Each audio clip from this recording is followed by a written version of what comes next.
নতুন আরেকটি ভিডিওতে আপনাদের স্বাগতম। আমি এখন দেখাবো আপনি বেনাপোল থেকে খুব সহজে কীভাবে ঢাকা পৌঁছবেন ট্রেনে, এবং এটা কত স্বল্প সময়ের মধ্যে পৌঁছে দেয় সেটা আপনি চিন্তা করতে পারবেন না।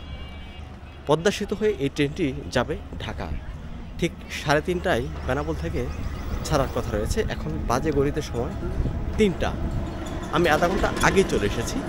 তার উদ্দেশ্য একটাই, টিকিট কাটবো, পারলে একটু চা খাবো, তারপর আমার যাত্রা আমি শুরু করব।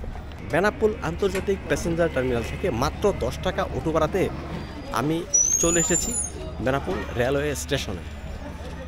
এটা হচ্ছে সবচেয়ে মজার বিষয়। এই জায়গাটুকু আসতে আগে অনেক সময় আমি দেখেছি যে 30 টাকা, 40 টাকা, 50 টাকা রিক্সা ভাড়া বা অটো ভাড়া চাইতো।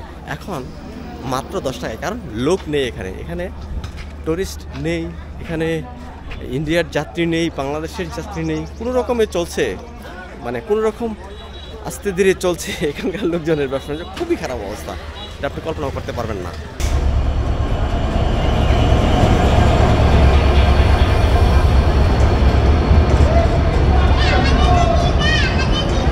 বেনাপোল রেলওয়ে স্টেশন থেকে টিকিট কেটেছি রূপসী বাংলা এক্সপ্রেস। 3:15 দিকে ছাড়বে হয়তো। ট্রেনটা এখন প্লেস করা হচ্ছে, এই ট্রেনটা প্লেস করা হচ্ছে। এটা ওই প্ল্যাটফর্ম থেকে এই প্ল্যাটফর্মে আনা হবে। টিকিটের বিষয়টা বলি যে সুমন চেয়ার সিট কেটেছি, যদিও এটা 50 টাকা নিয়েছে, তবে আমাকে বলে দিয়েছে ফার্স্ট ক্লাস হোক, সেকেন্ড ক্লাস হোক, এসি হোক, যে কোনো সিটে বসলে সমস্যা নেই, কারণ ট্রেন ফাঁকাই থাকবে। এটা হচ্ছে মূল কথা। এবং এখানে কোনো সিট নাম্বারও দেওয়া নেই। আমি জিজ্ঞেস করলাম যে কোথায় বসবো, বললো যে আপনি এসি ছাড়া অন্য যে কোনোটাই বসতে পারবেন। তো আমি তখন রিকোয়েস্ট করলাম যে ভাই, খালি থাকলে কি এসিতে বসতে পারবো? হ্যাঁ বসেন, অসুবিধা কোথায়, সমস্যা নাই, আমাদের এগুলো নিয়ে কোনো সমস্যা হয় না। এখন যেহেতু যাত্রী কম, আমরা এগুলো নিয়ে ঝামেলা করি না। কাজেই বুঝতেই পারছেন এখানকার পরিস্থিতি। আর যাত্রী অনেক কম। রেল স্টেশনের যেই ব্যস্ততা থাকে সেই ব্যস্ততা এখানে নেই বললেই চলে। যাত্রী সংখ্যা খুবই কম এবং খুবই রিল্যাক্সে যেতে পারবো বলে মনে হচ্ছে। অনেক দিনের একটা শখ ছিল যে বেনাপোল থেকে যশোর যাব কিংবা ঢাকা যাব ট্রেনে। সেই শখটা কোনোভাবেই পূরণ করতে পারছিলাম না। তার কারণ হচ্ছে, যখনই ইন্ডিয়াতে গিয়েছি তখন বাসে যেতে হয়েছে, আর ইন্ডিয়া থেকে ফেরার পথে ট্রেনের যে নির্দিষ্ট সময় আছে সেই টাইম টেবিলটা মেনটেন করার আমার পক্ষে সম্ভব হয়নি, যেই কারণে বাসে চলে গিয়েছি। আজকে সেই শখটা পূরণ করব। অবশ্যই অনেক মজার একটা ভ্রমণ হবে আজকে। তার চেয়ে বড় বিষয়, ট্রেনে যেহেতু ভিড় কম থাকবে ট্রেনে, এবং এটি একটি নতুন ট্রেন রূপসী বাংলা এক্সপ্রেস। এটি পদ্মা সেতু হয়ে ঢাকায় প্রবেশ করে এবং এটি অনেক কম সময় নেয়। এত কম সময় নেয় যে মাত্র 3 ঘন্টার মধ্যে এটি বেনাপোল থেকে ঢাকা পৌঁছে যায়। এটা হচ্ছে একটা এসি বার্থ, মানে শুয়ে যাওয়ার জন্য এসি কেবিন। চমৎকার, বাংলাদেশ রেলওয়ের এত সুন্দর কেবিন রয়েছে তা আমি আগে জানতাম না। এমন এটা ডাবল, নিচে একজন, উপরে একজন শুতে পারবে এবং নিচে আরেকজন শুতে পারবে। চমৎকার একটা ব্যাগ লাগবে এবং নতুন, যেহেতু সব ঝকঝকে চকচকে। হ্যাঁ, এটাতেই যাবো আশা করছি, কারণ ট্রেনটা ফাঁকাই বলা যায়, ফাঁকা থাকে। তাহলে আমাকে অনুমতি দিয়েছে অলরেডি যে আপনি যান এসিতে, কোনো সমস্যা নেই। আমার ঘড়িতে সময় এখন 3:25। বেনাপোল স্টেশন থেকে আমার যাত্রা শুরু হয়েছে। এই ট্রেনটি গিয়ে থামবে ঢাকায়, তার আগে যশোর থামবে। আমি ঢাকা পর্যন্ত যাব না, যশোর পর্যন্ত যাব। যশোর পর্যন্ত আমার কি এক্সপিরিয়েন্স হয় সেটা আমি আপনাদের সাথে শেয়ার করব। আমি ফার্স্ট ক্লাস ট্রেনের ফার্স্ট ক্লাস বগিতে, ফার্স্ট ক্লাস বার্থ যাকে বলে, শুয়ে যাওয়া যায়, 2 জন যাওয়া যায়, এমন একটা বগিতে বসে আছি একা। আমার এই যাত্রায় আশা করছি আপনারা পাশে থাকবেন। এক্সপ্লোরার মাহফুজ ইউটিউব চ্যানেল নিয়ে এবং ফেসবুক পেজ নিয়ে আপনাদের সাথে আছি আমি, মাহফুজুর রহমান। আপনাদের ভালোবাসা, আপনাদের সাপোর্ট পেলে আমি এগিয়ে যেতে পারবো সারা বিশ্বে। পৃথিবীর অনেক কিছু এক্সপ্লোর করতে পারবো যা আমি কখনো কল্পনাও করতে পারিনি। আপনাদের ভালোবাসার অপেক্ষায় আছি। অবশ্যই চ্যানেলটা ভালো লাগলে লাইক দিবেন, কমেন্টে আপনার মতামত জানাবেন এবং সাবস্ক্রাইব করতে ভুলবেন না। অনেকটা স্পেস রয়েছে সামনে, বসে শুয়ে আরাম করে 2 জন মানুষ খুব ভালোভাবে যাওয়া যাবে। বাইরে দেখুন না কত সুন্দর যশোরের শর্ষা উপজেলার প্রকৃতি। এখানে বিদ্যুতের লাইন রয়েছে, চার্জিং পয়েন্ট যাকে বলে, চার্জিং পয়েন্ট এবং ইউএসবি পয়েন্টও রয়েছে। আর সাথে ল্যাম্পের জন্য 2টা, বাতির জন্য 2টা সুইচ এবং ফ্যানের জন্য একটা সুইচ রয়েছে। এখানে একটা ফ্যানও রয়েছে। তার মানে এসির পাশাপাশি এখানে কিন্তু ফ্যান সুবিধাও আছে। যদি কখনো এসি ডিস্টার্ব করে বা সমস্যা হয় তখন ফ্যানটা ব্যবহার করতে পারবেন। আর এইখানে হচ্ছে একটা টেবিল, সুন্দর একটা টেবিল, আমি আমার ব্যাগ রেখেছি। টেবিলের নিচে হচ্ছে একটা ময়লা রাখার জরি, পাশাপাশি আরেকটা ডাস্টবিনও কিন্তু দেয়া আছে। আর এই যে উপরের সিঁড়িতে যিনি থাকবেন থাকবেন উপরেরটাতে যিনি টিকিট থাকবে যার বা এখানে যারা বসবেন তার জন্য এখানে সিঁড়ি রয়েছে, সিঁড়ি দিয়ে তিনি এখানে সহজে উঠে পড়বেন।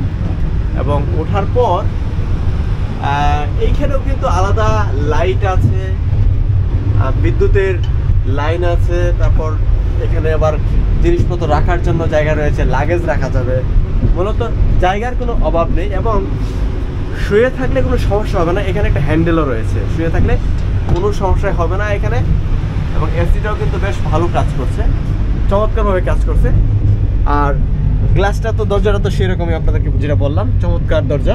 এর আগের ভিডিওতে আপনারা দেখেছেন যে আমি গিয়েছিলাম যশোর থেকে ঝিকরগাছা হয়ে গদখালি উপজেলায় সেই ফুলের বাগানে। আমার মনটা এখন ফুরফুরে রয়েছে। তারপর ইমিগ্রেশন আন্তর্জাতিক টার্মিনাল বেনাপুর, সেখানে গিয়েছিলাম। সেখানে গিয়ে মনটা ফুরফুরে নেই, কারণ মানুষের অনেক দুঃখ দুর্দশা দেখেছি। যাই হোক, এখন ফেরার পথে আমি এই রূপসী বাংলা এক্সপ্রেস ট্রেনে যাচ্ছি। আমার মনটা বেশ ফুরফুরে রয়েছে। তার সবচেয়ে বড় কারণ বসন্তের ফুল আমি দেখে এসেছি, প্রকৃতি দেখে এসেছি, মানুষের ভালো থাকা দেখে এসেছি, মানুষের মন্দ থাকা দেখে এসেছি, মানুষ অনেক স্ট্রাগল করছে সেটাও দেখে এসেছি। ট্রেনের জানলা থেকে এই পাশে যে রুটটা দেখা যাচ্ছে এটাই ঐতিহাসিক যশোর রুট। মানে ট্রেনের সড়ক এবং বাসের সড়ক দুইটা পাশাপাশি সমান্তরালে বলা যায়, কাছাকাছি দূরত্বে যাচ্ছে। তার মানে সড়কের যে দূরত্ব 46 কিলোমিটার আর ট্রেনের দূরত্ব 46 বা 43 এরকমই হবে, খুব বেশি হেরফের হবে না। বাস যেহেতু একটু একটু থামে, যাত্রী নেয়, সেজন্য বাসের যেতে ঘন্টাখানিক সময় লেগে যায়। আর ট্রেন যাত্রী নেয় না, খুব একটা থামায় না, হয়তো একটা স্টেশন ধরতে পারে, নাও ধরতে পারে, আমি ঠিক জানি না, সেটা ধরলে আপনাকে জানাবো। যে কারণে ট্রেন খুব অল্প সময়ের মধ্যে চলে যায় যশোর। চাইলে কিন্তু এখানে শুয়েও যাওয়া যাচ্ছে, আমি একটু শুয়েই পড়ি, কি বলেন? ট্রেনে কখনো শুয়ে ভ্রমণ করা হয়নি আমার, আজই প্রথম। ভালোই তো লাগে, এখানে তো ভালোভাবে ঘুমিয়ে যাওয়া যাবে মনে হচ্ছে। অতিক্রম করছি নবারণ উপজেলার নবারণ স্টেশন। এটা হচ্ছে নবারণ স্টেশন, সেটা আমরা অতিক্রম করলাম। বেনাপোল থেকে মাত্র 10 মিনিটেই নবারণ চলে এসেছে। টিকিট চেকার যিনি এসেছিলেন তিনি দেখে গেলেন, চেক করে গেলেন, এখানে সিগনেচার দিয়েও গেলেন যে কোনো সমস্যা নেই, বসেন, নো প্রবলেম।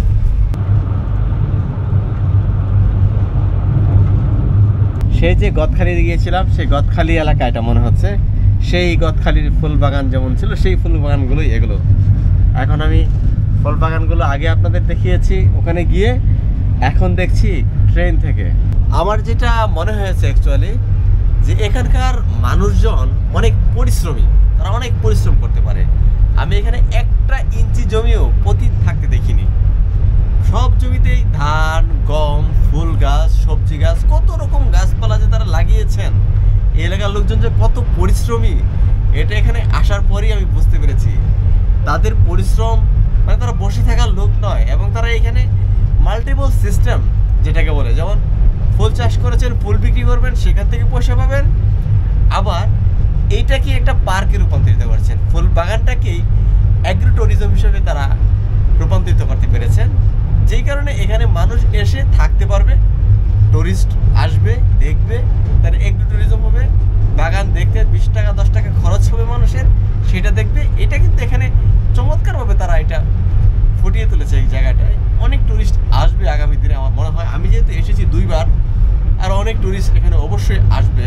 এবং এই মানুষের শ্রম যেন আরও বিকশিত হোক, মানুষের শ্রম যেন বৃথা না যায়, মানুষ যেন এইটা ধরে রাখতে পারে, আমি সেই কামনা করি। আমরা এখন ঝিকরগাছা স্টেশন অতিক্রম করছি। এটিও যশোরের একটি উপজেলা।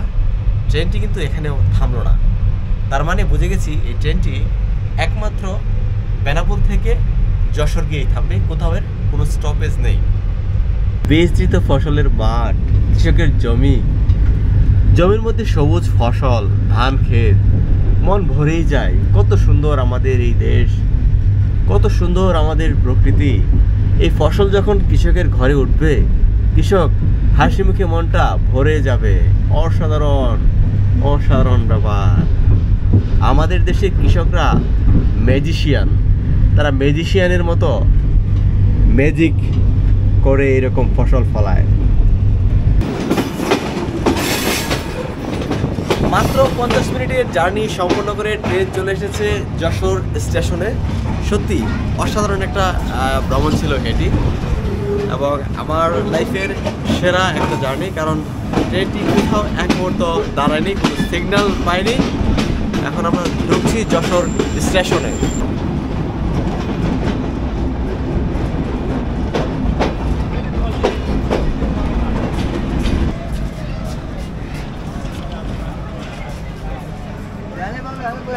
এখন যশোর থেকে কিন্তু অনেক যাত্রী আছে ট্রেনে, অনেক যাত্রী এখানে ঢাকায় যাবে যশোর থেকে, প্রচুর যাত্রী।